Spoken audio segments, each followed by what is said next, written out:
हर हर महादेव। नमस्कार दोस्तों, स्वागत है आपका हमारे इस चैनल में जिसका नाम है शिव भक्ति। दोस्तों, आज की इस वीडियो में हम सुनेंगे विजया एकादशी की व्रत कथा। धर्मराज युधिष्ठिर बोले, हे जनार्दन, फागुन मास के कृष्ण पक्ष की एकादशी का क्या नाम है तथा इसकी विधि क्या है? कृपा करके आप मुझे बताएं। श्री भगवान बोले, हे राजन, फागुन मास के कृष्ण पक्ष की एकादशी का नाम विजया एकादशी है। इस विजयादशमी के महात्म के श्रवण व पठन से समस्त पाप नाश हो प्राप्त हो जाते हैं। इस समय देवऋषि नारद जी ने जगत पिता ब्रह्मा जी से कहा, हे महाराज, आप मुझसे फागुन मास के कृष्ण पक्ष की एकादशी का विधान कहिए। ब्रह्मा जी कहने लगे, हे नारद, विजया एकादशी का व्रत पुराने तथा नए पापों को नाश करने वाला है। इस विजया एकादशी की विधि मैंने आज तक किसी को भी नहीं कही। यह समस्त मनुष्यों को विजय प्रदान करती है। त्रेता युग में मर्यादा पुरुषोत्तम श्री रामचंद्र जी को जब 14 वर्ष का वनवास हो गया, तब वे श्री लक्ष्मण तथा सीता जी सहित पंचवटी में निवास करने लगे।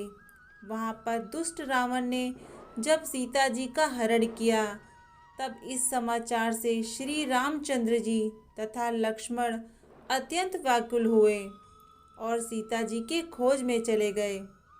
घूमते घूमते जब वे मरड़ा सत्र जटायु के पास पहुँचे, तो जटायु उन्हें सीता जी का वृत्तांत सुनाकर स्वर्गलोक चला गया। कुछ आगे जाकर उनकी सुग्रीव से मित्रता हुई और बाली का वध किया। हनुमान जी ने लंका में जाकर सीता जी का पता लगाया और उनसे श्री रामचंद्र जी और सुग्रीव की मित्रता का वर्णन किया। वहां से लौटकर हनुमान जी ने भगवान राम के पास आकर सब समाचार कहे। श्री रामचंद्र जी ने वानर सेना सहित सुग्रीव की संपत्ति से लंका को प्रस्थान किया। जब श्री रामचंद्र जी समुद्र के किनारे पहुँचे, तब उन्होंने मगरमच्छ आदि से युक्त एक अगाध समुद्र को देखकर लक्ष्मण जी से कहा कि इस समुद्र को हम किस प्रकार से पार करेंगे। तब श्री लक्ष्मण ने कहा, हे पुराण पुरुषोत्तम, आप आदि पुरुष हैं, आप सब कुछ जानते हैं। यहाँ से आधा योजन दूर पर कुमारी द्वीप में वक्तालभ्य नामक के मुनि रहते हैं। उन्होंने अनेक ब्रह्मा देखे हैं। आप उनके पास जाकर इसका उपाय पूछिए। लक्ष्मण जी के इस प्रकार के वचन सुनकर श्री रामचंद्र जी वक्तालभ्य ऋषि के पास पहुँचे और उन्हें प्रणाम करके बैठ गए। मुनि ने भी उनको मनुष्य रूप धारण किए हुए पुराण पुरुषोत्तम समझकर उनसे पूछा कि हे राम, आपका आना कैसे हुआ? रामचंद्र जी कहने लगे, हे ऋषि, मैं अपनी सेना सहित यहाँ आया हूँ और राक्षसों को जीतने के लिए लंका जा रहा हूँ। आप कृपा करके समुद्र पार करने का कोई उपाय बताइए। मैं इसी कारण आपके पास आया हूँ। वक्तालभ्य ऋषि बोले, हे राम, फागुन मास के कृष्ण पक्ष की एकादशी का उत्तम व्रत करने से निश्चय ही आपकी विजय होगी, साथ ही आप समुद्र भी पार कर लेंगे।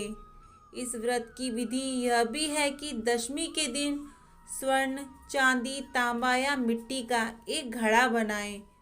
उस घड़े को जल में भरकर तथा 5 पल्लव रखें, वेदिका पर स्थापित करें। उस घड़े के नीचे नजा और ऊपर जौ रखें। उस पर श्री नारायण भगवान की स्वर्ण की मूर्ति स्थापित करें। एकादशी के दिन स्नान आदि से निर्वित होकर धूप, दीप, नैवेद्य, नारियल आदि से भगवान की पूजा करें। पश्चात घड़े के सामने बैठकर दिन व्यतीत करें और रात्रि को भी उसी प्रकार बैठे रहकर जागरण करें। द्वादशी के दिन नित्य नियम से निर्वित होकर उस घड़े को ब्राह्मण को दे दें। हे राम, यदि तुम इस व्रत को सेनापतियों सहित करोगे तो तुम्हारी विजय अवश्य होगी।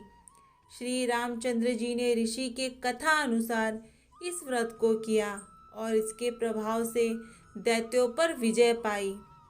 अतः हे राजन, जो कोई मनुष्य विधि पूर्वक इस व्रत को करेगा, दोनों लोकों में उसकी अवश्य विजय होगी।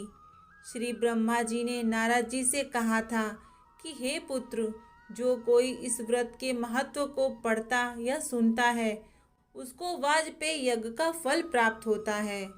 दोस्तों, आज की इस वीडियो में इतना ही। अगर आपको मेरे द्वारा दी गई हुई जानकारी पसंद आई हो तो हमारे इस चैनल को सब्सक्राइब करें, वीडियो को लाइक करें और हमेशा की तरह ही कमेंट बॉक्स में ओम नमः शिवाय ज़रूर लिखें।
इसके व्रत के प्रभाव से मनुष्य को विजय प्राप्त होती है।